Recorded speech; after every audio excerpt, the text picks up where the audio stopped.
The Vice President Osinbajo-led committee set up by the National Economic Council to find a lasting solution to the killings by herders across the country has recommended an increase of military presence in Benue and other states affected by the attacks. Security expert Patrick Agbambu joins us now via Skype to share his thoughts on the significance of the military presence in these affected areas. Many thanks for joining us. Now we have a president who sent the police to Benue State, and now we have a vice president who's asking for military action against the herders. Are we having a bit of confusion here? No, there's no confusion. First, police is the lead agency in internal security. It's only when police fails or is not able to handle the situation that military assistance will be sought.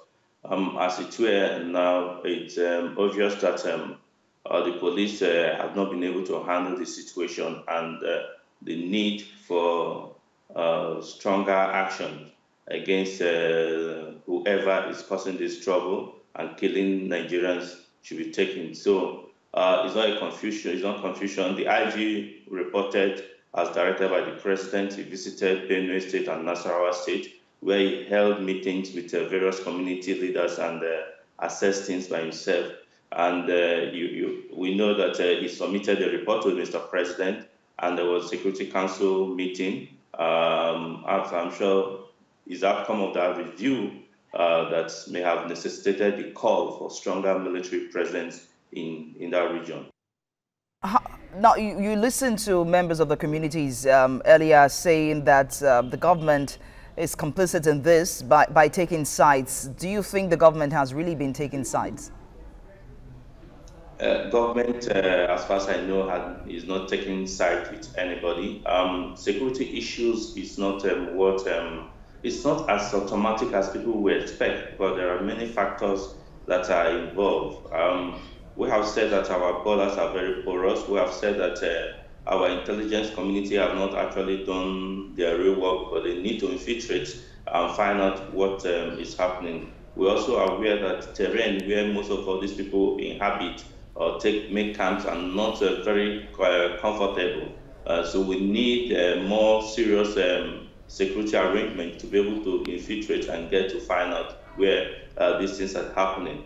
A situation where those attackers will send messages that were coming to attack, and eventually they did attack, show that either the communities are not relating with the security agencies, or the security agencies are not taking preemptive actions to prevent it.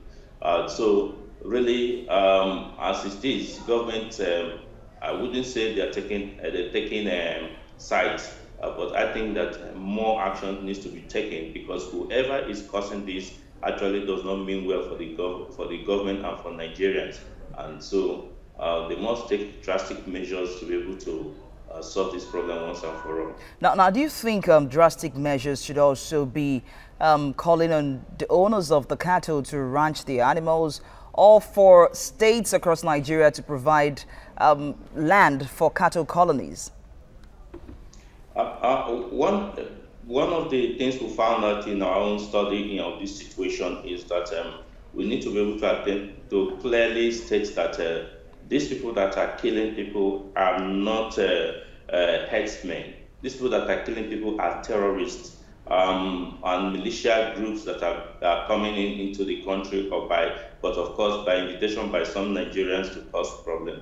The genuine herdsmen that we have are not those that are killing. Yes, we have had some herdsmen have been arrested carrying arms, and their reasons it's that we have serious cases of cattle rustling, and so they try to defend themselves, but not to attack communities. But those who are attacking communities are those who are out to carry out some other missions, which is not issue of it's not concerning the herdsmen.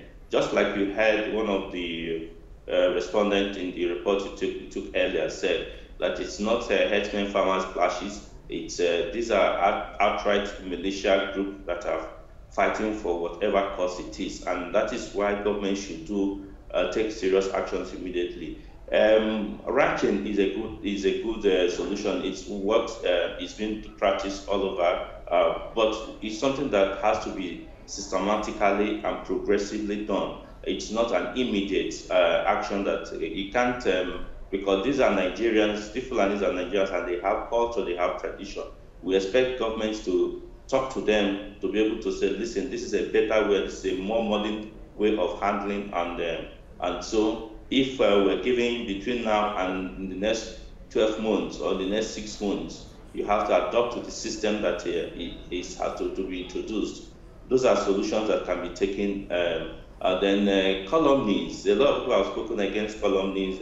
Colonies talking about is a gimmick to take over lands. But colonies in effect, partly is what some people had cleverly done. I know that in Bayelsa State has designated some areas to say, listen, these are the areas the cattle will graze. These are the areas they will be. Any cattle that is found beyond this area, has infringed and gone against the laws of the state, and so actions will be taken. That maybe it's ranching partially or colony in a way, but it's providing solution to that for now as immediate solution.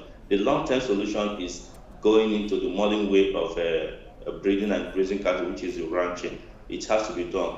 But the drastic action I'm calling is the need to increase the military presence, the need to increase the military actions against whosoever is causing this.